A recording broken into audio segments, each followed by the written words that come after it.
आज का टॉपिक है प्रकाश की उत्क्रमणीयता का सिद्धांत। तो यहाँ पर हम लोग बनाते हैं कांच।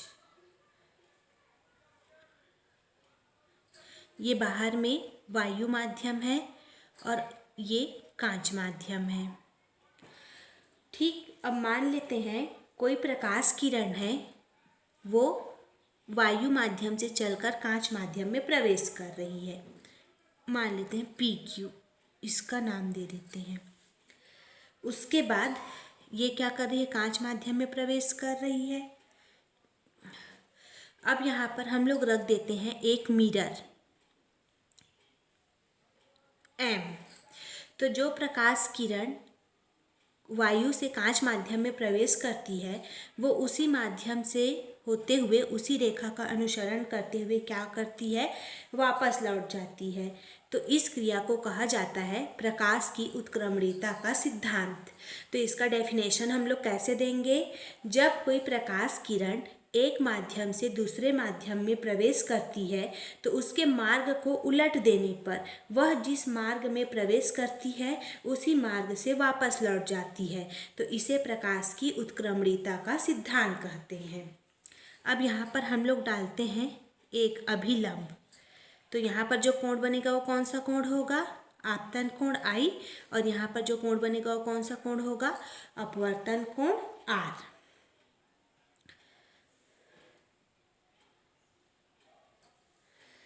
अब मान लेते हैं, ठीक, प्रकाश किरण PQ वायु से चलकर कांच में प्रवेश करती है, कांच के अंदर QR मार्ग का अनुसरण करती है। अब यदि उसके मार्ग के लंबवत एक समतल दर्पण M रखकर उसके मार्ग को उलट दें तो वह P क्या होता है, RQ दिशा का अनुसरण करेगी तथा प्रकाश की उत्क्रमणीयता के सिद्धांत के अनुसार वह QP मार्ग से क्या होगी, वापस लौट जाती है।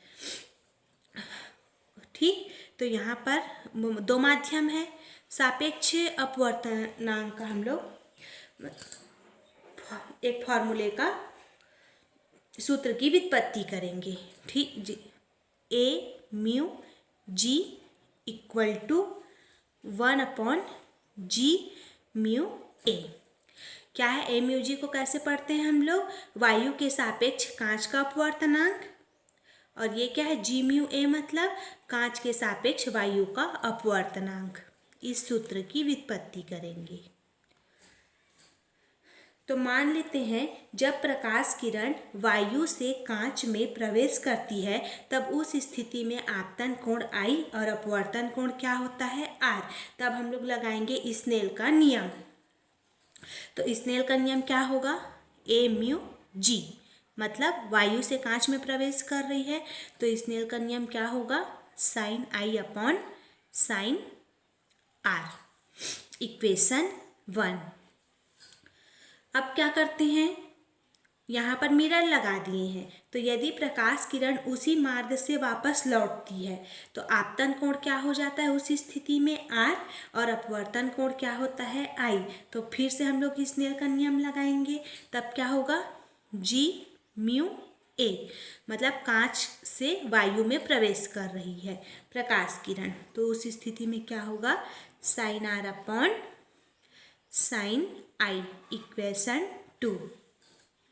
अब इक्वेशन 1 और 2 का इंटू करने पर तो क्या हो जाएगा, A/μg into g/μ_a equal to sin I/sin R into sin R/sin I। sin R sin R sin I sin I cut जाएगा, तो क्या हो जाएगा यहाँ पर A/μg into g/μ_a equal to 1।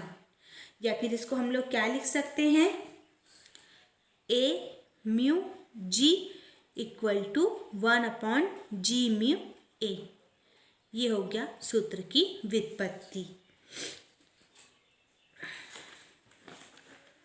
अगला टॉपिक हम लोग पढ़ेंगे W/μg equal to A mu ji upon A mu W सूत्र की व्युत्पत्ति, इसकी व्युत्पत्ति करेंगे। तो यहाँ पर देखिए डब्ल्यू मतलब वाटर, कांच, ग्लास, एयर, 3 माध्यम है यहाँ पर।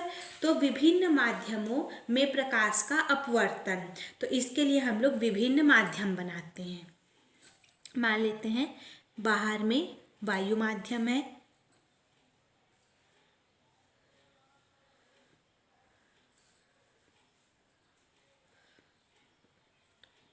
ये जल माध्यम है और ये कांच माध्यम है और पुनः बाहर में वायु माध्यम है। तो जब प्रकाश किरण समांतर फलकों वाले कई माध्यमों से गुजरती है, ठीक,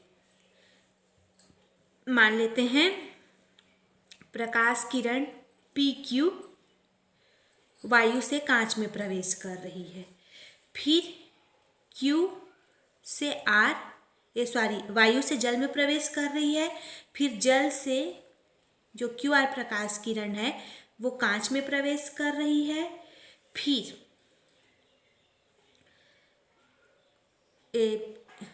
जल से पी क्यू जो है प्रकाश किरण वो वायु से जल में प्रवेश कर रही है, क्यू आर प्रकाश किरण क्या कर रही है, जल से कांच में। अब उसके बाद ये जो हमारा आर एस किरण है वो कांच से पुनः वायु में प्रवेश कर रही है, इसको मान लेते हैं टी। तो यहाँ पर क्या है, जब प्रकाश किरण समांतर फलकों वाले कई माध्यमों से गुजरती है तो प्रथम और अंतिम माध्यम एक ही होता है। तो निर्गत किरण, जैसे यहाँ पर अभिलंब खींचेंगे तो यहाँ पर क्या बनेगा, निर्गत किरण सदैव आपतित किरण के क्या होगी, समांतर होती है। ये जो निर्गत किरण है ये आपतित किरण के समांतर होती है। इस स्थिति में निर्गत कोण सदैव आपतन कोण के बराबर होता है। तो यहाँ पर वायु, जल, कांच और वायु 4 माध्यम है। एक प्रकाश किरण पी क्यू क्या हो रही है, वायु से जल में, फिर उसके बाद जल से कांच में, फिर कांच से वायु में अपवर्तित हो रही है। तो जल और कांच समांतर फलकों से घिरे हैं, ठीक। तो अतः आपतन कोण और निर्गत कोण क्या होते हैं, परस्पर बराबर होते हैं। और जब प्रकाश किरण वायु से जल में अपवर्तित होती है तब आपतन कोण यहाँ पर क्या होगा, आई, और अपवर्तन कोण मान लेते हैं R1। अब देखिए यहाँ पर एकांतर कोण बन रहा है। तो जब प्रकाश किरण जल से कांच में प्रवेश करेगी तो उस स्थिति में आपतन कोण R1 और अपवर्तन कोण को क्या मान लेते हैं, R2। उसी प्रकार जब प्रकाश किरण कांच से वायु में प्रवेश करेगी फिर यहाँ पर एकांतर कोण बन रहा है, तो आपतन कोण क्या होगा, R2, और अपवर्तन कोण क्या मानते हैं, अपवर्तन कोण I, मतलब निर्गत कोण को I से प्रदर्शित किए हैं यहाँ पर। तो यहाँ पर देखेंगे सबसे पहले जब प्रकाश किरण वायु से जल में अपवर्तित होती है तब आपतन कोण I और अपवर्तन कोण R1 है। तब यहाँ पर स्नेल का नियम लगाएंगे तो क्या हो जाएगा, ए म्यू डब्ल्यू, मतलब जल से एयर से वाटर माध्यम, वायु से जल माध्यम। तो ए म्यू डब्ल्यू इक्वल टू क्या हो जाएगा, साइन आई अपॉन साइन R1। क्या होता है स्नेल का नियम, आपतन कोण की ज्या और अपवर्तन कोण की ज्या का अनुपात को किसके बराबर होता है, अपवर्तनांक के बराबर होता है। इसको मान लेंगे इक्वेशन नंबर 1। उसके बाद प्रकाश किरण जल से कांच में प्रवेश करती है, ठीक। तो उसको कैसे लिखेंगे, जल मतलब डब्ल्यू म्यू जी कांच। उस स्थिति में आपतन कोण क्या है, R1, तो साइन R1 अपॉन, और अपवर्तन कोण क्या है, R2। तो यहाँ पर क्या लिखेंगे, साइन R2। इसको मान लेंगे इक्वेशन 2। अब प्रकाश किरण क्या करती है, कांच से वायु में प्रवेश करती है, तब उस स्थिति में आपतन कोण क्या है, R2। तो कांच से वायु में प्रवेश कर रही है उसको कैसे लिखेंगे? कांच मतलब ग्लास, ए म्यू और ए इक्वल टू क्या हो जाएगा? Sine R2 upon sine I, equation 3। अब क्या करेंगे हम लोग? इक्वेशन 1, 2, 3 का इंटू करेंगे। तो क्या हो जाएगा यहाँ पर? A mu W into W mu G into G mu A equal to sine I upon sine R1 into sine R1 upon sine R2 into sine R2 upon sine I, sine I, sine I, sine R1, sine R1 ये सब cut जाएगा। Equal क्या प्राप्त होगा? 1।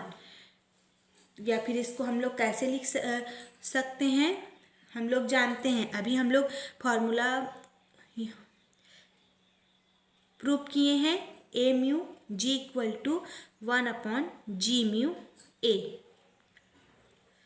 तो हम लोग ए mu जी के जगह क्या लिख सकते हैं?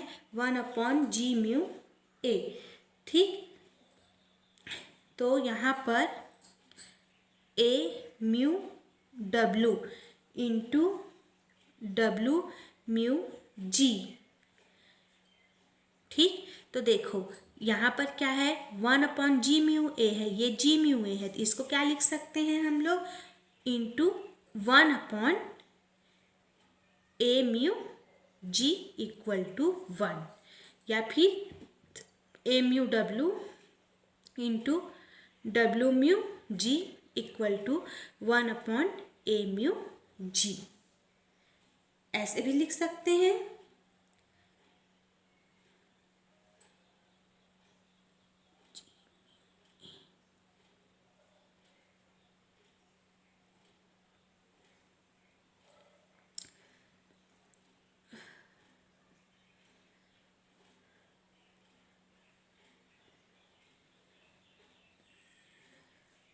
ठीक, या फिर हम लोग यहाँ पर से कैसे लिख सकते हैं?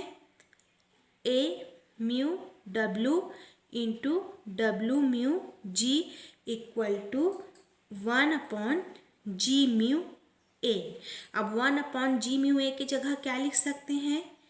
A mu W into W mu G equal to A mu G. या फिर W mu G equal to क्या लिख सकते हैं? A mu ji upon A mu W. यहाँ पर से हम लोग इस फार्मूले का प्रूव कर सकते हैं। ठीक।